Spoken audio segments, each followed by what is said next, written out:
Bien-aimés, nous parlons encore aujourd'hui des clés du royaume des cieux. Comme nous l'avons vu dans Matthieu 16, 19, Jésus parlait des clés du royaume des cieux qu'il allait remettre à Pierre. Nous avons dit que les clés du royaume des cieux étaient composées essentiellement de 3 clés. La première clé, nous avons vu hier, le nom de Jésus.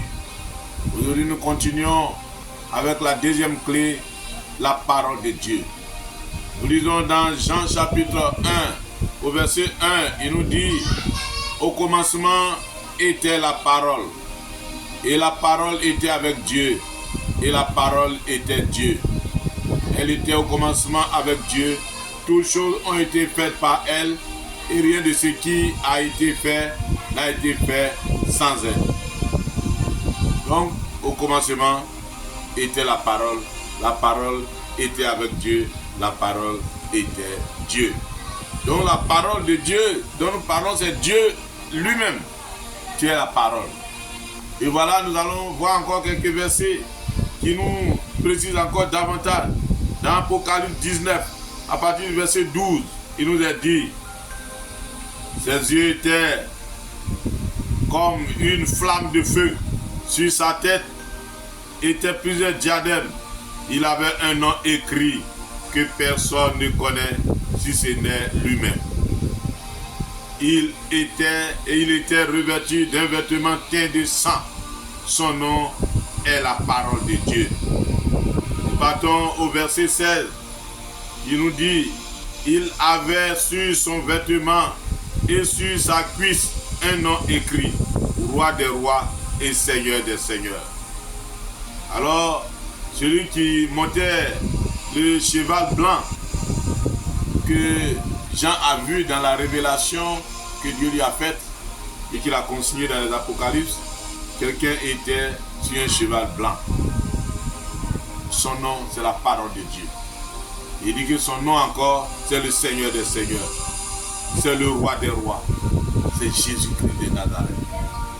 L'Éternel des armées, le Dieu Tout-Puissant, qui s'est fait chair. Il était parole, il s'est fait chair. Il s'est fait lumière.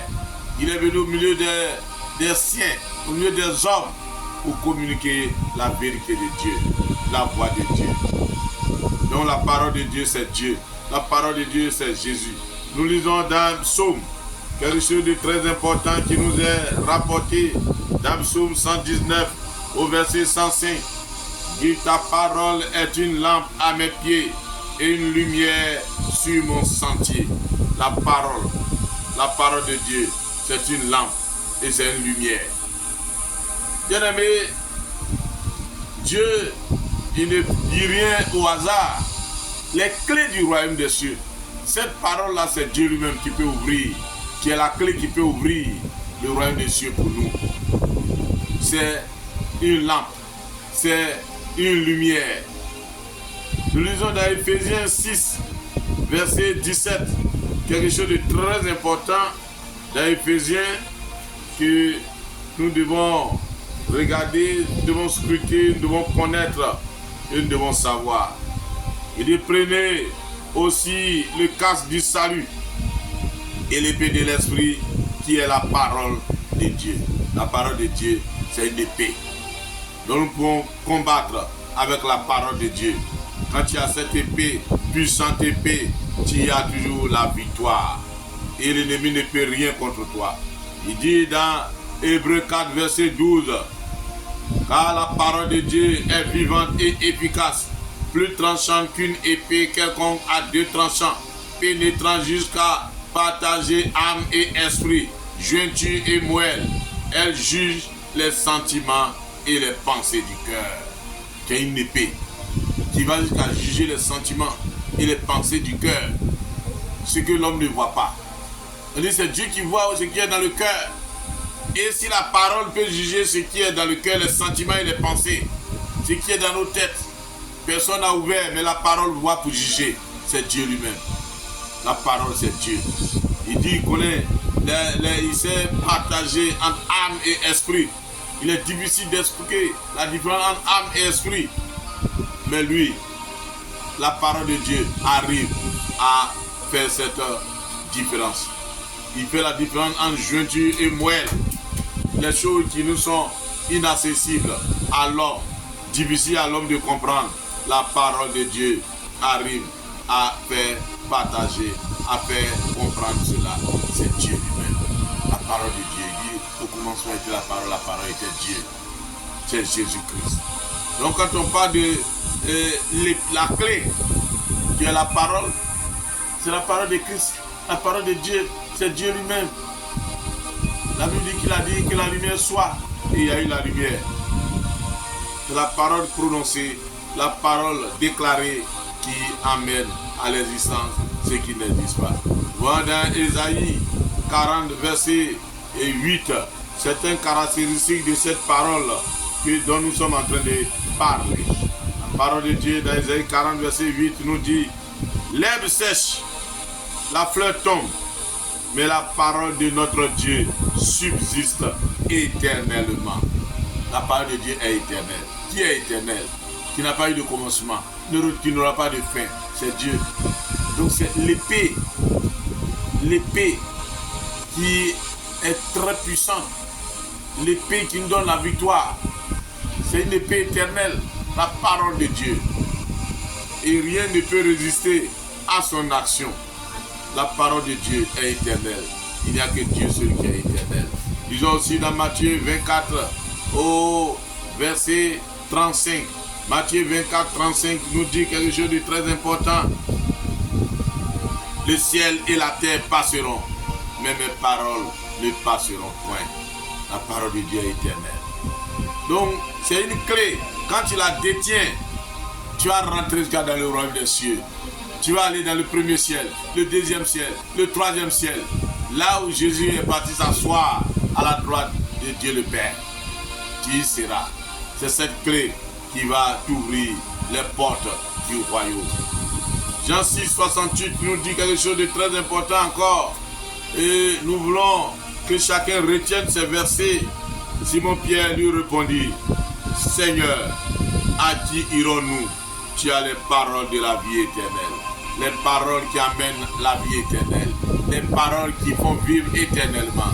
Les paroles qui font vivre dans le royaume de Dieu, dans le royaume céleste, dans le royaume des cieux. Les paroles de la vie éternelle. Bien-aimés, que devons-nous donc faire de cette parole? Nous allons lire dans 1 Jean. 1 Jean nous dit quelque chose de très important. 1 Jean au chapitre 2, verset 14.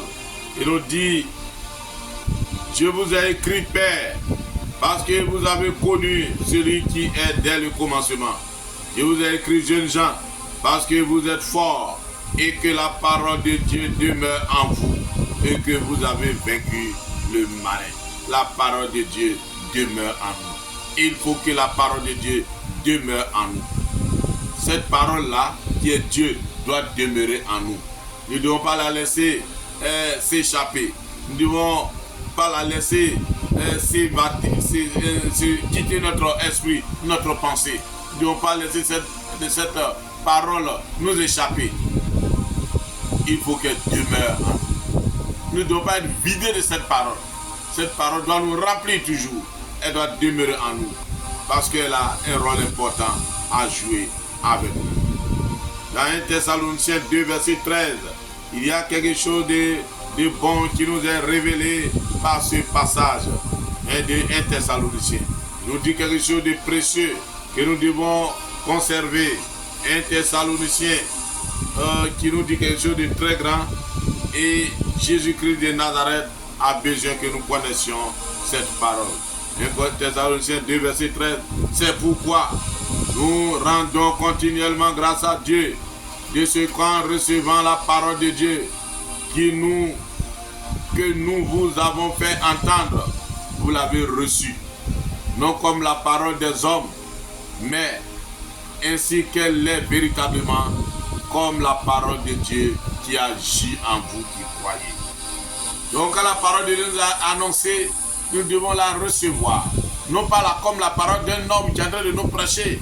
Je suis un humain, je suis en train de vous parler de cette parole. Recevez-la comme la parole de Dieu, comme la parole de l'Éternel, comme la parole du Créateur. Non pas comme la parole d'un homme. Et il nous dit que cette parole agit en nous. Que cette parole agisse en vous qui croyez. Quand tu crois, cette parole va agir en toi. Quand tu crois, cette parole va demeurer en toi. Elle va agir en toi. C'est pour ça qu'il nous est dit dans Jacques chapitre 1 au verset 22 quelque chose de très important.